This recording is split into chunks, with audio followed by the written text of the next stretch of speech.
ಈ ಸಭೆಯಲ್ಲಿ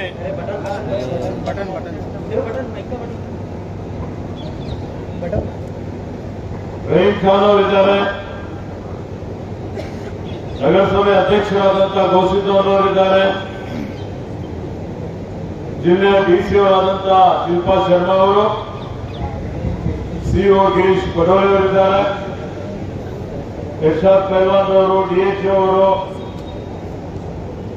ಎಲ್ಲ ನಮ್ಮ ನಗರ ಪಾಲಿಕೆ ಎಲ್ಲ ಸದಸ್ಯರುಗಳು ಆ ಕಡೆ ಈ ಕಡೆ ಇದ್ದೀರಿ. ಮತ್ತೆ ಒಂದೊಂದು ಹೆಸರು ತಗೊಂಡ್ರೆ सभी आराम ले रहा है। उपस्थित सभी मंच पर बैठे हमारे नगर पालिका के गौरवान्वित सदस्यगण, हज कमेटी के मेंबर मंसूर भाई भी हैं, यहाँ जितने हमारे वैद्याधिकारी हैं, अरे लोग हैं, टेक्नीशियंस हैं, नर्सिंग स्टाफ हैं, यहाँ की जनता है, माध्यम के जरिए हमारे भाइयों बहनों दोस्तों, आप सब लोगों को आज के इस दिन का, इस उद्घाटन का हार्दिक बधाई और शुभकामनाएं देता हूं। हेल्थ इज वेल्थ बोल के बोलते हैं, स्वास्थ्य ही भाग्य है, स्वास्थ्य नहीं है तो कुछ भी नहीं है। आज के दौर में हम देख रहे हैं जितना आधुनिकीकरण हो रहा है, जितने जितने हम ऐश्वर्यामी वस्तुएं नए नए अन्वेषण कर रहे हैं, जितना जितना प्रगति हो रहा है उतने उतने नए नए बीमारियां आ रही हैं। कोरोना आया था, आप लोग जानते हैं, बहुत ही पूरा देश पूरा विश्व बहुत ही परेशानी में था, हर तरफ आतंक था। ऐसी परिस्थिति थी कि मुझे भी कोरोना हुआ था तो मैं बैंगलोर में मणिपाल में एडमिट था।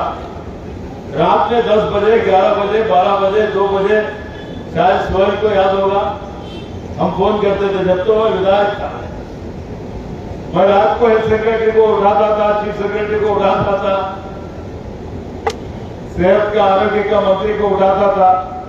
रेमडेसिविर इंजेक्शन होना, बेड होना, बिम्स को वो करना, ये करना, हम लोग दिन रात मेहनत करके कोशिश करें लोगों की जानें बचाने का।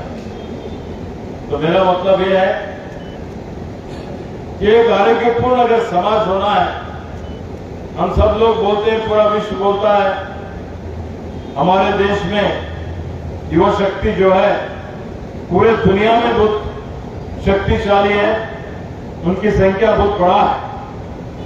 तो युवा शक्ति हेल्दी होना चाहिए ना, हेल्दी नहीं रहे तो कुछ नहीं कर सकते।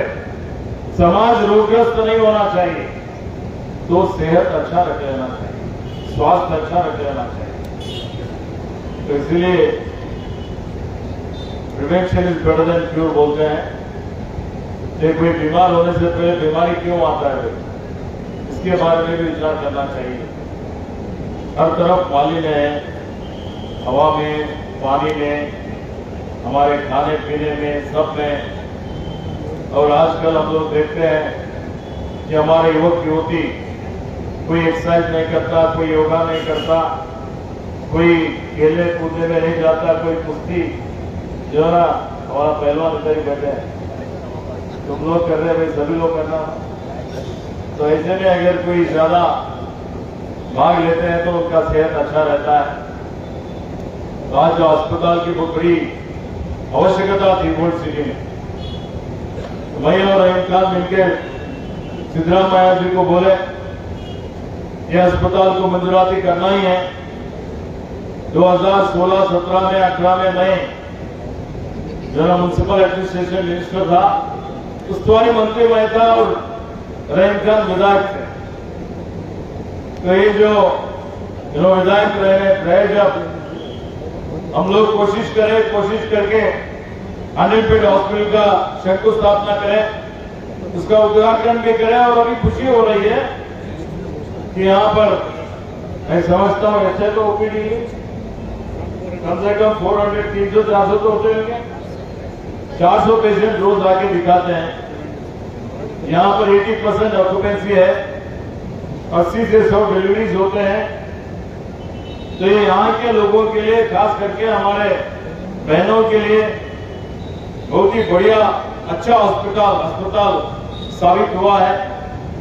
तो हमें भी खुशी होता है कि जब हम लोग एक दूरदर्शित से ये अस्पताल खोले हैं तो उसका सही ढंग से उपयोग हो रहा है। तो भाइयों बहनों, यहाँ पर डायलिसिस की कमी थी, तो यहाँ जितने भी किडनी पेशेंट्स बहुत हो रहे हैं, वेटिंग लिस्ट में है बोल के हमें मालूम हुआ।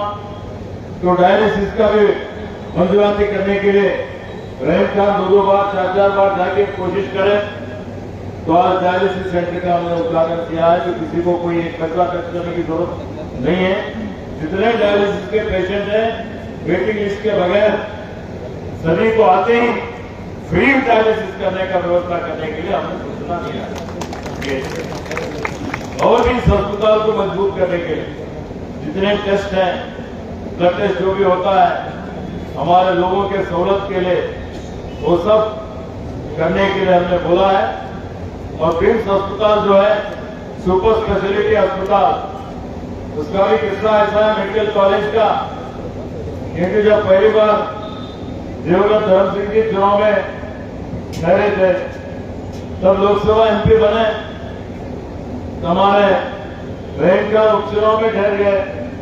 उपचुनाव की जिम्मेदारी हमारी थी, क्या रैंक का सरकार हमारा ही था, लेकिन थोड़ा परिस्थिति हमारे फेवर में नहीं था। अलग अलग जगह पे अलग अलग विधानसभा क्षेत्र के जितने चुनाव थे, 3-4 से गए, होसकोटे का 1 था, 4 था, सभी क्षेत्र चले गए और मेरे उस्तुवारी में रैंक का जीत गए। तो जीतने की वजह से इंजीनियरिंग कॉलेज आ गया। बहुत कुछ जो भी प्रगति देख रहे हैं उसमें बहुत बड़ा योगदान रहा। तो मैं इतना ही कहना चाहता हूं कि आने वाले दिनों में ब्रिम्स को जो भी जरूरत है, यहाँ पर महिलाओं के लिए, बच्चों के लिए, लोगों के लिए, बुजुर्गों के लिए जो भी कमियां हैं, अभी हमने ब्रिम्स अस्पताल में क्या क्या प्रारंभ करने के लिए अनुदान दिया है, मैं खास करके उसका निगरानी कर रहा हूं। हमारे डीसीसीओ को भी बोला हूं निगरानी करने के लिए, और उसका भी 1 महीने 2 महीने में उद्घाटन करेंगे।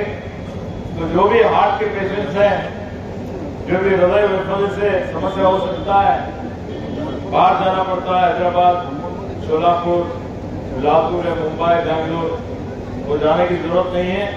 यहीं पे उनका इलाज होना चाहिए। स्टंट फिटाने का हो या कोई भी ऑपरेशन वगैरह हो, वो करने का भी हमने व्यवस्था किया है। आने वाले दिनों में उस कॉलेज को, उस अस्पताल को और भी ज्यादा जो भी जरूरत है, कल्याण कर्नाटका अभिवृद्धि बोर्ड से, मंडली से, कल जो हमारा मीटिंग हुआ, मुख्यमंत्री जी आए थे, उस मीटिंग में हमने प्राथमिक आरोग्य केंद्र को समुदाय आरोग्य केंद्र का अपग्रेड करने के लिए और कुछ तालुका अस्पताल बनाने के लिए, तालुका को जिला अस्पताल बसु कल्याण को बनाने के लिए हमने मंजूराती दिया है। लोगों को, सभी पिछड़े हुए लोगों को, किसानों को, सभी को अच्छी तरह से समान दृष्टि से उनको चिकित्सा करने का, आरोग्य का सेवा करने का काम हमारी सरकार कर्नाटक की हम सब लोग करेंगे बोल के आपको विश्वास दिलाते हुए, तो आपकी और भी कुछ जो भी डिमांड्स है, मांगे इस अस्पताल में भी, और जितने डॉक्टर्स हो या स्पेशलिस्ट हो, नर्सिंग स्टाफ हो, उनकी नियुक्ति करने के लिए भी हम लोग आवश्यकता के हिसाब से कोशिश करेंगे। ये कहते हुए सभी लोगों को मेरा बधाई देकर मेरा दूसरा समाप्त करता हूँ। जय हिंद, जय हिंद। ಧನ್ಯವಾದಗಳು ಸರ್. ಬಹಳ ಪ್ರೀತಿಯಿಂದ ತಮ್ಮ